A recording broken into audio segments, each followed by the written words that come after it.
Ay na ako mga ganap at ito ang ating nakuha.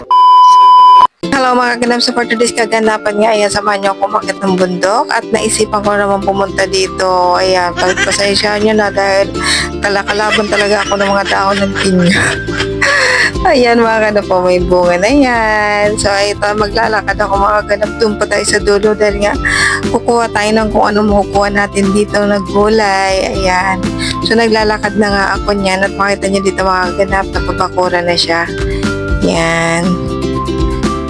Yan o, di ba? May bakod na siya pero eto, sa unahan pa tayo pupunta. At kita niyo naman yung aking outfit. O, di ba? Hindi talaga ako ready pumunta dito dahil nga galing akong grocery. So, naisipan ko lang pumunta.